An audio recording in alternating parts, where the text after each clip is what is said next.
السلام علیکم ورحمۃ اللہ وبرکاتہ۔ آئیے اپنے سبق کی طرف۔ سورہ بقرہ آیت نمبر 86۔ اولئک الذین، یہی وہ لوگ ہیں جنہوں نے نشتروا الحیات الدنیا، اشترا کا مطلب ہوتا ہے خریدنا، حیات الدنیا دنیا کا حیاتی، دنیا کی زندگی، بالآخراتی آخرت کے مقابلے میں، فلا یخفف تو نہ ہلکا کیا جائے گا، عنہم العذاب ان سے عذاب، ولا هم ینصرون اور نہ ہی وہ مدد کیے جائیں گے۔ ینصرون ناصرہ سے مدد کرنا۔ اللہ تعالیٰ فرما رہے ہیں کہ یہی لوگ اللہ اور اس کے رسول کی نافرمانیاں کرنے والے، انہوں نے آخرت کو بیچ دیا، دنیا کی زندگی خرید لی، یعنی دنیا کی زندگی کو ترجیح دی۔ جو اللہ کی نافرمانیاں تھیں وہ نافرمانیاں کر کے اپنی دنیا کو حسین خوبصورت بنا کے وہ دنیا سے چلے گئے۔ تو یہ لوگ سیدھے جہنم میں پھینک دیے جائیں گے اور ان کے اوپر عذاب کبھی ہلکا بھی نہیں کیا جائے گا اور ان کی کوئی مدد بھی نہیں کی جائے گی۔ استغفر اللہ۔ وَلَقَدْ آتَيْنَا، بلا شبہ یقیناً، آتَيْنَا ہم نے عطا کی، موسیٰ الکتاب موسیٰ کو کتاب، وَقَفَّيْنَا اور پے در پے ہم نے بھیجے، وقفینا وقفے سے، پے در پے، من بعدہ اس کے بعد، بالرسول بہت سے رسول، وآتینا اور ہم نے دی، عیسیٰ ابن مریم عیسیٰ ابن مریم کو، بینات واضح نشانیاں، وَأَیَّدْنَاهُ اور اس سے قوت دی۔ زیادہ کہتے ہیں ہاتھ کو، تو ہاتھ انسان کی قوت ہوتے ہیں، تو پھر عربی میں ایدناہ قوت کے معنی میں بولا جاتا ہے۔ اور ہم نے اسے قوت بخشی، بروح القدس روح پاک، روح کے ساتھ، قدس پاک۔ یہ روح القدس جو ہے یہ جبرائیل علیہ السلام کا لقب ہے۔ افکلما پھر کیا جب بھی، جاءکم آیا تمہارے پاس، رسول کوئی رسول، بما اس چیز کے ساتھ جیسے، لا تہوا نہیں چاہتے تھے، انفسکو مستکبر تمہارے دل، انفس نفس کی جمع ہے، انفس تمہارے دل، استکبر تو تم نے تکبر کیا، ففریقاً پھر ایک گروہ کو، کذبتم تم نے جھٹلا دیا، وفریقاً اور ایک گروہ کو، تقتلون تم قتل کرتے ہو۔ یہ بنی اسرائیل خود پرست قوم، تکبر اور عناد، ان کی خواہش پرستی کا ذکر آ رہا ہے۔ تورات کی تحریف و تبدل کی، حضرت موسیٰ علیہ السلام کے بعد ان کی شریعت پر آنے والے انبیاء کی بھی مخالفت کی، یعنی جو نبی عیسیٰ علیہ السلام کے بعد آئے، موسیٰ علیہ السلام کے بعد آئے، وہ اسی نبی کی شریعت لے کے آئے تھے، کوئی اپنی کتاب نہیں لے کے آئے، کوئی اپنی نئی شریعت نہیں لے کے آئے، ان کی بھی مخالفت کی انہوں نے۔ چنانچہ فرمایا اِنَّا أَنزَلْنَاهُ التَّوْرَاةَ، سورۃ مائدہ میں اللہ تعالیٰ فرماتے ہیں، یعنی ہم نے تورات نازل فرمائی جس میں ہدایت اور نور تھا، جس پر انبیاء علیہ السلام خود بھی عمل کرتے اور یہودیوں کو بھی ان کے علماء اور درویش ان پر عمل کرنے کا حکم کرتے تھے۔ غرض ایک کے بعد دوسرے، یک کے بعد دیگر انبیاء کرام بنی اسرائیل میں آتے رہے، یہاں تک یہ سلسلہ حضرت عیسیٰ علیہ السلام پر ختم ہوا۔ انہیں انجیل ملی جس میں بعض احکام تورات کے خلاف بھی تھے، اس لیے انہیں نئے نئے معجزات بھی ملے، مردوں کو بحکم رب زندہ کرنا، مٹی سے پرندہ بنا کے اس میں پھونک مار کر بحکم رب العزت اڑا دینا، بیماروں کو اپنے دم جار سے اللہ کے حکم سے شفا دے دینا۔ اللہ ہی شفائیں دینے والا تھا، لیکن یہ کچھ معجزے عیسیٰ علیہ السلام کو اللہ تعالیٰ نے عطا فرمائے تھے۔ آپ کی تائید پر روح القدس یعنی حضرت جبرائیل علیہ السلام کو لگا دی ہے، جبرائیل علیہ السلام نے ان کی تصدیق بھی فرمائی ہے۔ لیکن بنی اسرائیل اپنے کفر اور تکبر میں اور بڑھ گئے اور زیادہ حسد کرنے لگے، اور ان تمام انبیاء کرام کے ساتھ برے سلوک سے پیش آئے، کہیں جھٹلاتے تھے، کہیں مار دیتے تھے، محض اس بنا پر کہ انبیاء کی تعلیم ان کی طبیعتوں کے خلاف ہوا کرتی تھی۔ ان کی رائے اور ان کے قیاسات، ان کے بنائے ہوئے اصول و ضوابط اللہ تعالیٰ کے بنائے ہوئے یعنی ان کی قبولیت سے ٹکراتے تھے، اس لیے پھر جو دشمن پر تل جاتے تھے۔ حضرت عبداللہ بن مسعود اور حضرت عبداللہ بن عباس رضی اللہ تعالیٰ عنہ کہتے ہیں کہ روح القدس سے مراد حضرت جبرائیل علیہ السلام ہی ہیں۔ قرآن پاک کے میں بھی کئی اور مقام پہ آتا ہے، یہ سورہ شورا کے اندر بھی ایک ہے، نزل بہ الروح امین، کہ اس کو روح الامین لے کے اترے ہیں۔ تو یہ نا صحیح بخاری کے اندر بھی حضرت حسان کے شعروں کے لیے کہا گیا ہے۔ رسول اکرم صلی اللہ علیہ وسلم حضرت حسان رضی اللہ عنہ شاعر کے لیے مسجد میں ممبر رکھوایا۔ حضرت حسان ایک بہت بڑے اسلامی شاعر تھے، تو مسجد میں ان کے لیے ممبر رکھوایا۔ وہ مشرکین کی ہجو کا جواب دیتے، مشرکین جو ہمارے نبی کے ہجو کرتے تھے توہین امید الفاظ شعروں کے ساتھ بولتے تھے، تو وہ بھی شعروں میں ہی ان کا جواب دیتے تھے۔ اور آپ نبی کریم علیہ الصلوۃ والسلام ان کے لیے دعا فرماتے تھے، اے اللہ عز و جل حسان کی مدح اور روح القدس سے فرما،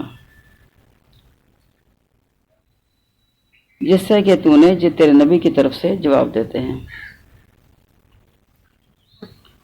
یعنی حضرت حسان کی مدد اللہ تعالیٰ روح القدس سے فرما، یہ تیرے نبی کی طرف سے جواب دیتے ہیں۔ بخاری مسلم کی ایک اور حدیث میں بھی ہے کہ حضرت حسان رضی اللہ تعالیٰ عنہ خلافت فاروقی کے زمانے میں ایک مرتبہ مسجد نبوی میں کچھ اشعار پڑھ رہے تھے۔ حضرت عمر نے آپ کی طرف تیز نگاہیں اٹھائیں تو آپ نے فرمایا، میں تو اس وقت بھی ان شعروں کو جہاں پڑھتا تھا جب یہاں تم سے بہتر شخص موجود تھے۔ نبی کریم صلی اللہ علیہ وسلم کی طرف فرمایا، پھر حضرت ابو ہریرہ کی طرف دیکھ کر فرمایا، ابو ہریرہ تمہیں اللہ کی قسم کیا تم نے رسول کریم صلی اللہ علیہ وسلم کو جو فرماتے ہوئے نہیں سنا کہ حسان تو مشرکوں کے اشعار کا جواب دے؟ اے اللہ تعالیٰ تو حسان کی تائید روح القدس سے کر۔ تو حضرت ابو ہریرہ نے فرمایا، ہاں اللہ کی قسم میں نے حضور سے یہ سنا ہے۔ اور بعض روایتوں میں یہ بھی ہے کہ حضور صلی اللہ علیہ وسلم نے فرمایا، حسان تم ان مشرکین کی ہجو کرو، جبرائیل علیہ السلام بھی تمہارے ساتھ ہیں۔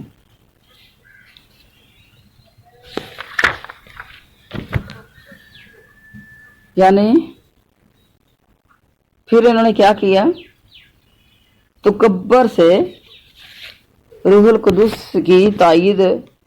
روح القدس کی تائید کو بھی جو انہوں نے فراموش کر دیا۔ تکبر تھا ان کے اندر۔ کتنے ہی اب پیچھے یہاں پڑھ چکے ہیں کہ کتنے ہی انبیاء کو بنی اسرائیل قتل کیا انہوں نے، کتنے ہی انبیاء کو، استغفر اللہ۔ آگے چلتے ہیں، وقالو قلوبنا، اور انہوں نے کہا قلوبنا ہمارے دل غلف غلافوں میں ہیں،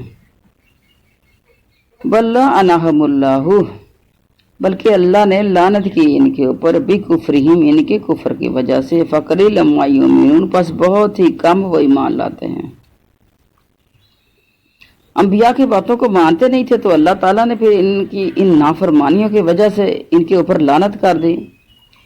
یعنی جب ان سے کہا جاتا تھا نا کہ تم ایمان لاؤ تو کہتے تھے کہ ہمارے اندر اب ایمان کی گنجائش نہیں ہے، یہ ہمارے جو دل ہیں یہ ایمان سے بھرپور ہیں، علم سے بھرپور ہیں، اب ہم نئے علم کی ضرورت نہیں ہے۔ اس لیے ان کے اوپر لعنت الہیہ مہر لگ گئی۔ ایمان نصیب بھی نہیں ہوتا، پھر جس کے اوپر اللہ تعالیٰ کی لعنت کی مہر لگ جائے پھر اس دل کے اندر پھر ایمان نصیب بھی نہیں ہوتا ہے۔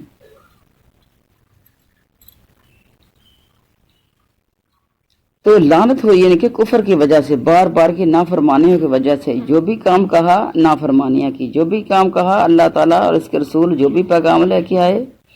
انہوں نے نافرمانیاں ہی کی۔ فقلیلا ما یؤمنون، تو وہ تھوڑا ایمان لاتے ہیں۔ حضرت موسیٰ پر ایمان رکھنے والے تورات کو اللہ تعالیٰ کی کتاب مانتے ہیں، مگر اس پیغمبر آخر الزمان کو، نبی صلی اللہ علیہ وسلم کو مان کر اپنا ایمان پورا نہیں کرتے، بلکہ آپ کے ساتھ کفر کر کے اس تھوڑے ایمان کو بھی غارت اور برباد کر دیتے ہیں۔ کیونکہ ہمارے نبی کے اوپر ایمان لائیں گے تو ہی ان کا ایمان مکمل ہوگا، لیکن سرے سے یہ بے ایمان ہیں، کیونکہ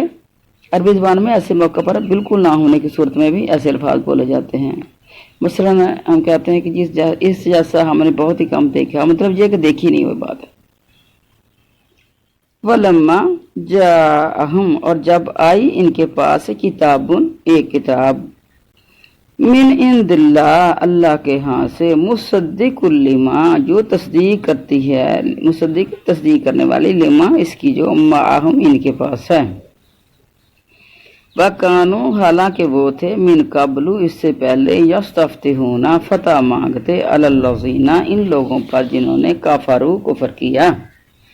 فلما جاءہم، پھر جب آئی ان کے پاس، ما عرفوا، وہ چیز، عرفو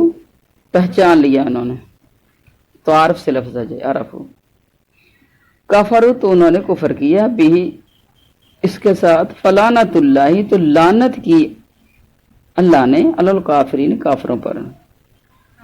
اللہ کی لعنت ایسے کافروں کے اوپر ہے۔ ان کے انکار کا سبب کیا تھا؟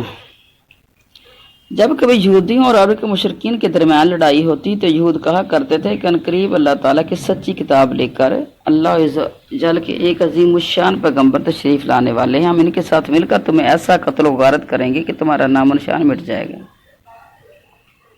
اللہ تعالیٰ سے دعائیں کیا کرتے تھے کہ اے اللہ تو اس نبی کو جلد بھیج دے جس کی صفتیں ہم تورات میں پڑھتے ہیں، تاکہ ہم ان پر ایمان لا کر ان کے ساتھ مل کر اپنا بازو مضبوط کر کے تیرے دشمنوں سے انتقام لیں۔ اور مشرکوں سے کہا کرتے تھے کہ اس نبی کا زمانہ بالکل قریب آ گیا ہے، لیکن جس وقت نبی کریم علیہ الصلوۃ والسلام مبعوث ہوئے تو ان تمام نشانیاں سمیت انہوں نے دیکھ لیا، پہچان بھی لیا، دل سے قائل بھی ہو گئے، مگر چونکہ آپ عرب میں سے تھے، حسد کیا اور آپ کی نبوت سے انکار کر دیا اور اللہ تعالیٰ کے لعنت یافتہ ہو گیا۔ بلکہ وہ مشرکین مدینہ جو ان سے نبی کریم صلی اللہ علیہ وسلم کی آمد کے بارے میں سنتے چلے آتے تھے، مدینہ کے جو مشرک لوگ تھے وہ انہی کے منہ سے سنتے تھے کہ ایک نبی آنے والے ہیں، تو انہوں نے فوراً آگے پڑھ کے ایمان کو قبول کر لیا، اسلام کو قبول کر لیا، حالانکہ وہ نصیب والے ٹھہرے، اور یہ کر کر کے باتیں پھر بھی یہ پیچھے رہ گئے صرف بغض اور حسد کی وجہ سے، اور پھر انہوں نے ایمان قبول کیا، مشرکین جو مدینہ میں تھے، اور پھر انہوں نے نبی کریم صلی اللہ علیہ وآلہ وسلم کے ساتھ مل کر جنگیں بھی کی اور یہودیوں کے اوپر غالب بھی آئے۔ ایک مرتبہ حضرت معاذ بن جبل اور حضرت بشر بن برا اور اس طرح کے اور صحابہ کرام نے ان یہود مدینہ سے کہا کہ تم تو ہمارے شرک کی حالت میں ہم سے حضور صلی اللہ علیہ وسلم کی نبوت کا ذکر کیا کرتے تھے، بلکہ ہمیں ڈرایا کرتے تھے، اور جب ہم کہ وہ تمام اوصاف جو تم حضرت کے بیان کرتے تھے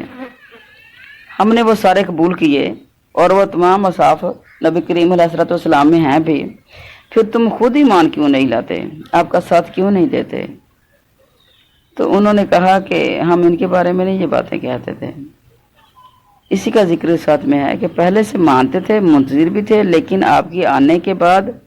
حسد اور تکبر سے، اپنی ریاست کے کھوئے جانے کے ڈر سے صاف انکار کر بیٹھے۔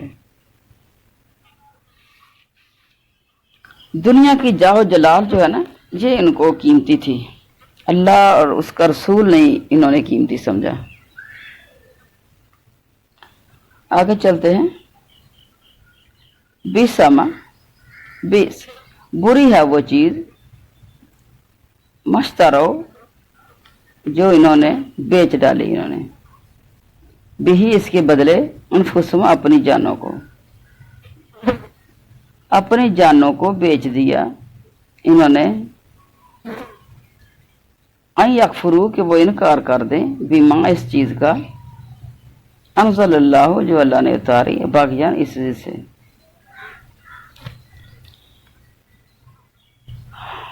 انزل اللہ کہ یہ نازل کرتا ہے اللہ، من فضل ہی اپنا فضل، علی من یشاء جس پر چاہتا ہے، من عبادہ ہی اپنے بندوں میں سے، فباؤ تو وہ لوٹے، بغضب علی غضب، غضب کے ساتھ غضب، وللکافرین اور کافروں کے لیے ہے عذاب مہین، مہین ہے رسوا کرنے والا عذاب،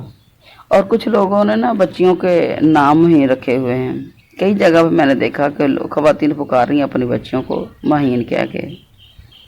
تو میں نے کہا مہین کا معنی تو دردناک عذاب ہے، تو کہنے لگی کہ جی میں نے اپنے بچوں کے نام لائے ہیں، مکین رکھ لیا، مبین رکھ لیا۔ تو میں نے کہا مکین تو چلو ٹھیک ہے، رہنے والا، مکین مکان سے لفظ ہے، وہاں کے رہنے والے پھر مکین ہوتے ہیں، مبین بھی کھلی کھلی باتیں، واضح روشن باتیں، وہ بھی ٹھیک ہے، لیکن یہ مہین جو ہے اس کا معنی دردناک عذاب ہے۔ تو کہتے ہیں قرآن سے رکھا ہے۔ بھئی قرآن کے لفظ کے معنی کو بھی دیکھا کرو، جو قرآن کے سارے لفظ نام رکھنے کے لیے نہیں ہے، جو بچوں کے نام رکھنے کے لیے ہر لفظ نہیں ہے، یہ تو قرآن کی ہر بات کا ایک معنی بھی ہے۔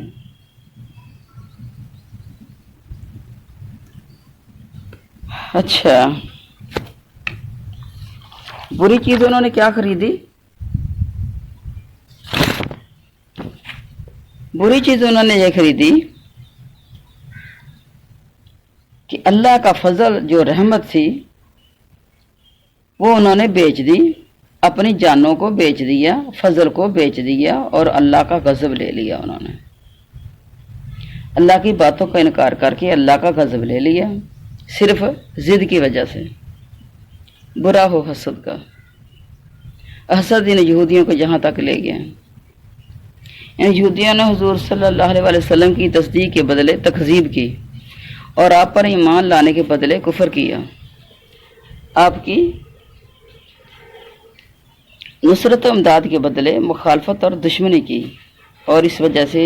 اپنے آپ کو جس غضب الہی کا سزاوار بنایا وہ بدترین چیز ہے۔ جو بہترین چیز کے بدلے انہوں نے لے لی، اور اس کی سوائے حسد اور بغض اور عناد کر کچھ بھی نہیں تھا۔ اس کی وجہ یہی تھی کہ بس حسد، بغض، تکبر۔ چونکہ حضور صلی اللہ علیہ وسلم ان کے قبیلہ میں سے نہ تھے بلکہ آپ عرب میں سے تھے، اس لیے یہ منہ موڑ کر بیٹھ گئے۔ حالانکہ اللہ پر کوئی حاکم نہیں ہے، وہ رسالت کے حقدار جس کو چاہے بنا دے، وہ خوب جانتا ہے کس کو بنانا ہے، اپنا فضل و کرم جس بندے کو چاہے عطا کرے۔ پس ایک تورات کے احکام کی پابندی نہ کرنے کی وجہ سے ان پر غضب نازل ہوا، اور دوسرا حضور صلی اللہ علیہ وسلم کے ساتھ کفر کرنے کے سبب غضب نازل ہوا، بغضب علی غضب، یعنی غضب کے اوپر اور غضب۔ اپنے نبی کی بھی تابعداری نہیں کی، پھر ہمارے نبی کی بھی تابعداری نہیں کی، اپنے نبی کی لیکن اس کے اندر جو چیز تھی کہ نبی کریم علیہ الصلوۃ والسلام آخری نبی آئے، ان کی تابعداری نہیں کی، تو وہ انہوں نے نہیں کی۔ جب ایک حکم کو نہیں مانا تو گویا ساری کتاب کو نہیں مانا۔ ایک عیب جب ان کے اندر آیا تو پھر سارے عیب جمع ہو گئے۔ تو بعض اوقات یہ لوگوں میں سے بھی میں نے دیکھا ہے کہ کچھ لوگ وہ ہوتے ہیں جو نماز پڑھتے ہیں، روزہ رکھتے ہیں، زکوٰۃ دیتے ہیں، حج کرتے ہیں، صدقے خیرات کرتے ہیں، لیکن ان کے اندر ایک برائی ہوتی ہے، بد اخلاقی کی برائی ہو گئی۔ ہر کسی کے ساتھ وہ بد اخلاقی سے پیش آئی، یعنی ان کا اخلاق نہیں سنورا، باقی کام جو ہے انہوں نے کر لیے۔ تو مجھے ان کی طرف دیکھ کے نبی پاک علیہ الصلوۃ والسلام کی حدیث بڑی یاد آتی ہے۔ آپ نے فرمایا جو بندہ نرمی سے محروم ہو گیا وہ ہر طرح کی خیر سے محروم ہو گیا۔ بد اخلاقی سے پیش آنا، نرمی کسی کے ساتھ ہے ہی نہیں، بس میں ہی ہوں، میں ہی میں۔ تو ایک ان کے اندر برائی ہے تو ساری اچھائیوں کو اوپر غالب آ رہی ہے وہ۔ تو ان کے اندر بھی یہی ایک خامی تھی کہ ہمارے نبی کو تسلیم نہیں کیا۔ جب ہمارے نبی کو تسلیم نہیں کیا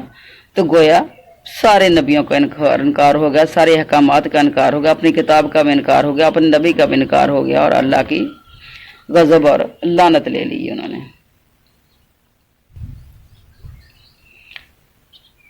استغفر اللہ واتوب الیہ۔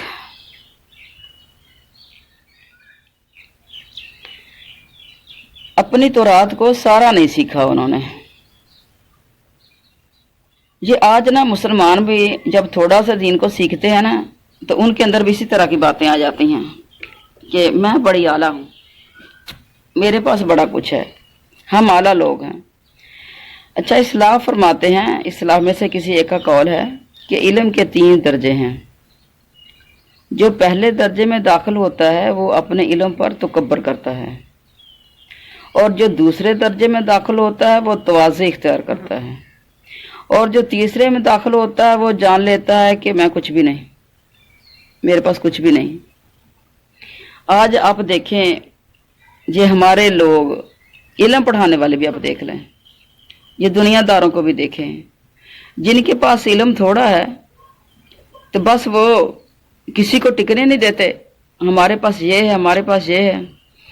اور جس کے پاس ذرا زیادہ آ جاتا ہے تو پھر سب کو مثبت لفظوں میں کہتا ہے کہ ہاں ٹھیک ہے ٹھیک ہے، اور جو زیادہ علم والا ہوتا ہے پھر وہ بہت زیادہ خشوع اختیار کر لیتا ہے، وہ کہتا ہے کہ جتنا بھی ہو وہ رو رہا ہے اللہ کے سامنے کہ میرے پاس کچھ بھی نہیں، جتنی بھی نیکیاں ہیں کچھ بھی نہیں۔ قرآن پاک میں اللہ تعالیٰ ایک جگہ پہ فرماتے ہیں ان الذین یستکبرون عن عبادتی سیدخلون جہنم داخرین، میری عبادت سے جو بھی تکبر کریں گے وہ ذلیل ہو کر جہنم میں داخل ہوں گے۔ استغفر اللہ۔ رسول کریم صلی اللہ علیہ وسلم فرماتے ہیں متکبر لوگوں کا حشر قیامت کے دن انسانی صورت میں چونٹیوں کی طرح ہوگا، جنہیں تمام چیزیں روندتی ہوئی چلیں گی اور جہنم کے بولس نامی قید خانے میں ڈال دیے جائیں گے، جہاں کی آگ دوسری تمام آگوں سے تیز ہوگی اور جہنمیوں کا لہو پیپ وغیرہ انہیں پلایا جائے گا۔ یہ نا ترمذی کی حدیث ہے۔ اب دنیا کے اندر تکبر کرنے والے سب کو چونٹیوں کی شکل میں بنایا جائے گا، جن کے اوپر سے لوگ جس طرح آج ہم گزرتے ہیں تو چونٹیاں ہمارے پیر کے نیچے آ جاتی ہیں تو دلی ملی جاتی ہیں، تو یہی اس طرح کے لوگوں کا حشر ہوگا۔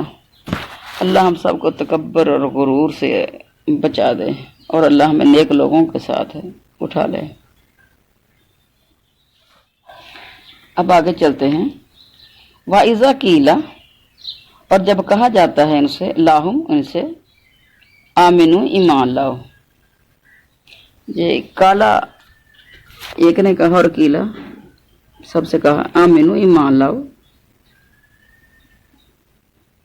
بما اس کے ساتھ جو انزل اللہ اللہ نے اتارا، کالو تو کہتے ہیں نومنو ہم ایمان لاتے ہیں،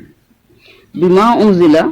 اس پر جو اتارا گیا ہے، علینا ہمارے اوپر، ویکفرون اور وہ کفر کرتے ہیں، بما اس کے ساتھ، وراءہ جو اس کے علاوہ ہے، وہو الحق حالانکہ وہی حق ہے، مصدق لی تصدیق کرنے والا ہے، لما مصدق لما اس کی جو معاہم جو ان کے پاس ہے، کل کہہ دے فالما پھر کیوں تقتلون تم قتل کرتے ہو انبیاء اللہ اللہ کے نبیوں کو، من قبل اس سے پہلے، ان کنتم مومنین اگر ہو تم ایمان والے۔ ان سے کہتے ہیں ایمان لاؤ تو کہتے ہیں جو ہمارے اوپر اتری ہم اس کے اوپر ایمان لا رہے ہیں، ہمیں تورات اور انجیل پر ایمان رکھنا کافی ہے۔ اللہ تعالیٰ فرماتا ہے کہ جس میں جھوٹے ہیں، قرآن تو ان کتابوں کی تصدیق کرنے والا ہے، اور خود ان کی کتابوں میں بھی حضور صلی اللہ علیہ وسلم کی تصدیق موجود ہے، اور قرآن پاک میں اللہ تعالیٰ فرماتے ہیں جیسی صورت بقرہ میں آئے گا انشاءاللہ، الذین آتیناہم الکتاب یعرفونہ کما یعرفون ابناءہم، اہل کتاب آپ کو اس طرح جانتے ہیں جس طرح اپنی اولاد کو پہچانتے ہیں، پس صاحب سے انکار کا مطلب تورات انجیل سے بھی انکار کے مترادف ہے۔ اس حجت کو قائم کر کے اب دوسری طرح حجت قائم کی جاتی ہے کہ اچھا تورات انجیل پر تو تمہارا ایمان ہے، پھر اگلے انبیاء جو انہی کی تصدیق کرتے اور تابعداری کرتے ہوئے بغیر کسی نئی شریعت کے نئی کتاب کی ہے، تو تم نے انہیں قتل کیوں کیا؟ معلوم ہوا کہ تمہارا ایمان نہ تو اس کتاب پر ہے نہ اس کتاب پر، یعنی نہ قرآن پاک پر اوپر ہے اور نہ ہی تمہارا اپنی تورات کے اوپر، تم محض خواہش کے بندے، نفس کے غلام ہو، اپنی رائے کو استعمال کرتے ہو۔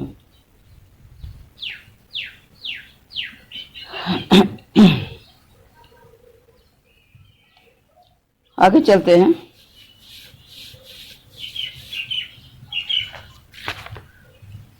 وَلَقَدْ اور بلا شبہ یقیناً جاءکم آیا تمہارے پاس موسیٰ بالبینات واضح دلیلوں کے ساتھ، واضح نشانیوں کے ساتھ، ثم اتخذتم العجل پھر تم نے بنا لیا اجلا بچڑا، من بعد ہی اس کے بعد، وانتم ظالمون اس حال میں کہ تم ظالم تھے۔ موسیٰ علیہ السلام آئے ان کے پاس واضح نشانیوں کے ساتھ آئے، بینات کے ساتھ آئے، لیکن پھر انہوں نے بڑے بڑے معجزے بھی دیکھے، طوفان، ٹڈیاں، جوئیں، مینڈک، خون، ان کی بددعا سے بطور معجزے ظاہر ہوئے،